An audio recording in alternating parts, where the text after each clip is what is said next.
لا الہ الا بسم اللہ الرحمن الرحیم۔ اللہم صلی علی محمد وعلی آل محمد وبارک وسلم۔ السلام علیکم ورحمۃ اللہ وبرکاتہ۔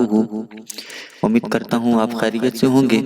دوستو، آج کی اس ویڈیو میں ہم آپ کو استغفار کی فضیلت، اس کے فوائد بتائیں گے اور رزق کے دروازے ہمارے کیوں بند ہو جاتے ہیں، دعاؤں کی قبولیت کے راستے دروازے کیوں بند ہو جاتے ہیں، اس کے بارے میں بھی آپ کو بتائیں گے۔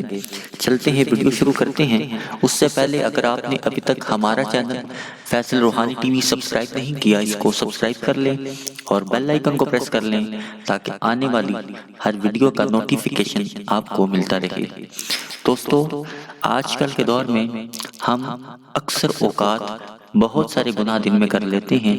مثال کے طور پر آپ اور میں جگہ جگہ ہم ایک دوسرے کی غیبت کر رہے ہوتے ہیں، برائی بیان کر رہے ہوتے ہیں، چغل خوری کر رہے ہوتے ہیں، جھوٹ بول رہے ہوتے ہیں، چاہے مذاق میں جھوٹ بولیں۔ بغض ہم رکھتے ہیں، کینہ ہمارے دلوں میں ہے، انا ہم رکھتے ہیں، غرور و تکبر ہم کرتے ہیں۔ جس سارے گناہوں کے زمرے میں آ جاتے ہیں، بظاہر تو چھوٹے چھوٹے گناہ ہیں، پتہ بھی نہیں چلتا، ہم ان کو گناہ سمجھتے ہی نہیں، لیکن یہ بہت بڑے گناہ ہیں دوستو۔ ان سے توبہ کرنی ہے ہمیں۔ ہمارے جو رزق کے دروازے بند ہوتے ہیں، ہماری جو بندشیں ہیں، ہماری رکاوٹیں ہیں، ہماری زندگی میں تنگ دستی جو ہے، وہ انہی گناہوں کی وجہ سے ہے دوستو۔ ہم بظاہر تو کسی محفل میں بیٹھے ہوتے ہیں، لیکن اس محفل کی جو اس محفل کا مقصد ہوتا ہے، اس کو چھوڑ کر ہم کسی کی برائیاں وہاں شروع کر دیتے ہیں، اس کی پیٹھ کے پیچھے برائیاں، چغل خوری، غیبت کرتے ہیں۔ یہ گناہ ہیں دوستو، ان سے ہمیں توبہ کرنی ہے۔ آج کے بعد آپ اور میں یہ تہیہ کرتے ہیں کہ کسی کی غیبت نہیں کریں گے، چوری نہیں کریں گے، گناہ نہیں کریں گے، جھوٹ نہیں بولیں گے، کسی کے لیے دل میں بغض نہیں رکھیں گے، کینہ نہیں رکھیں گے۔ اور جب یہ ہم نیت کر کے اللہ پاک سے اپنے تمام گناہوں کی معافی مانگیں گے تو وہ بڑا غفور و رحیم ہے، وہ معاف کرنے والا ہے۔ یہ ہمارے جو رزق کے دروازے بند ہوتے ہیں، قبولیت کے دروازے بند ہوتے ہیں، وہ اسی وجہ سے بند ہوتے ہیں۔ یہ ہمارے گناہ اس دروازے کے آگے آ جاتے ہیں، اس میں رکاوٹ بن کر کھڑے ہو جاتے ہیں، اور ان کو صاف کرنے کا ایک ہی حل ہے، وہ ہے استغفار۔ استغفار کی کثرت کریں، خوب استغفار کریں، صبح شام ایک ایک تسبیح ضرور استغفار کی کریں۔ وہ استغفار کون سا کرنا ہے وہ بھی ہم آپ کو بتائیں گے۔ اب ہم استغفار کرنے کی فضیلت آپ کو بتاتے ہیں کہ استغفار کرنے سے اللہ پاک آپ کو کون کون سی نعمتوں سے نوازے گا۔ دوستو، استغفار جو ہے وہ اگر ریت کے ذرات، درختوں کے پتے، سمندر کی جھاگ اور بارش کے قطروں سے زیادہ گناہ کرنے والے کو بھی بخشش دلانے کا ذریعہ صرف اور صرف استغفار ہے۔ استغفار رزق میں، مال میں برکت ڈالتا ہے۔ اگر اولاد نہیں ہے تو اللہ پاک اولاد عطا فرما دیتے ہیں۔ استغفار ہر قسم کی طاقت اور قوت کی زیادتی کا ذریعہ ہے دوستو۔ استغفار دنیا کی زندگی کو خوشحال اور بہترین بنانے کا ذریعہ ہے۔ استغفار اللہ پاک کی خاص قربت حاصل کرنے اور اس کا لطف و کرم حاصل کرنے کا ذریعہ ہے۔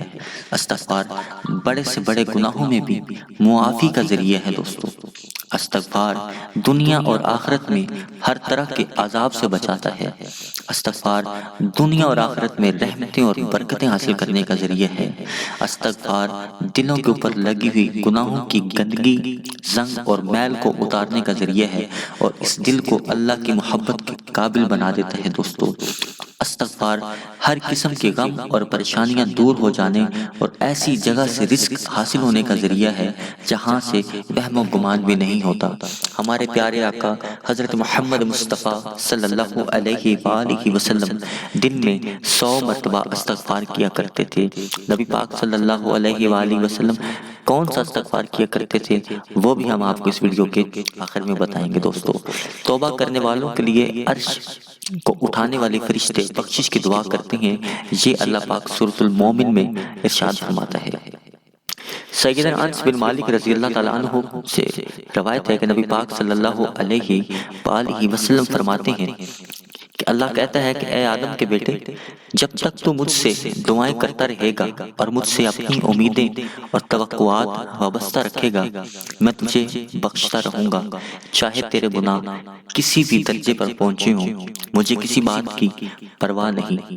اے آدم کے بیٹے، اگر تیرے گناہ آسمان کو چھونے لگے، پھر تو مجھ سے مغفرت طلب کرنے لگے، میں تجھے بخش دوں گا اور مجھے کسی کی بات کی پرواہ نہیں۔ اے آدم کے بیٹے، اگر تو زمین کے برابر بھی گناہ کر بیٹھے اور پھر مجھ سے مغفرت طلب کرے لیکن میرے ساتھ کسی کو شریک نہ ٹھہرائے، تو میں تیرے پاس اس کے برابر مغفرت لے کر آؤں گا۔ دوستو، اللہ پاک معاف کرنے والا ہے۔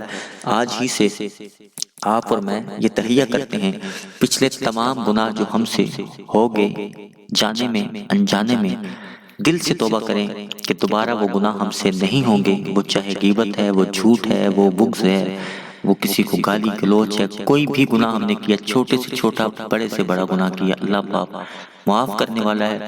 شرمندہ ہو جائیں اللہ کے آگے، نادم ہو گئے اللہ سے معافی مانگے، اللہ معاف کرنے والا ہے۔ اور جب دل کا زنگ دور ہوگا، گناہ معاف ہوں گے، انشاءاللہ تعالی خوشحالی کے دروازے کھلیں گے، تنگ دستی دور ہوگی، رزق وہاں سے ملے گا جہاں سے آپ سوچ بھی نہیں سکتے، انشاءاللہ تعالی رحمتیں اور برکتیں نازل ہو جائیں گی آپ کے اوپر، اللہ کی قربت حاصل ہوگی۔ اس ویڈیو کو دوسروں کو بھی شیئر کریں، اور ہاں، اس میں ہم آپ کو آخر میں یہ بتاتے ہیں کہ کون سا استغفار آپ کو کرنا چاہیے، اور نبی پاک صلی اللہ علیہ وآلہ وسلم کون سا استغفار کیا کرتے تھے۔ نبی پاک صلی اللہ علیہ وآلہ وسلم یہ والا استغفار پڑھا کرتے تھے، سبحان اللہ و بحمدہ استغفر اللہ و اتوب الیہ۔ اس میں اللہ پاک کی حمد بھی ہے، اس کی ثنا بھی بیان ہو رہی ہے، اور استغفار بھی آپ کر رہے ہیں۔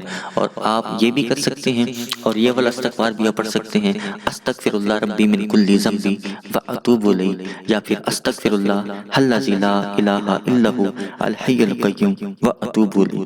نادم ہو کے دل کی گہرائیوں سے ان کو پڑھیں، صبح شام ایک تسبیح کریں آپ، پھر دیکھیں انشاءاللہ کیسے آپ کی زندگی میں خوشحالی آتی، پریشانیاں دور ہوتی۔ ہمیں دعاؤں میں ضرور یاد رکھیے گا، اور یہ ویڈیو دوسروں تک بھی پہنچائیں، اور دوسروں کو بھی استغفار کرنے کی تلقین فرمائیں۔ دوستو، بہت شکریہ، اللہ تعالیٰ آپ کا میرا حامی ناصر ہو، اور ہمیں توبہ استغفار کی توفیق عطا فرمائے، اور گناہوں سے بچنے کی توفیق عطا فرمائے۔ اللہ حافظ۔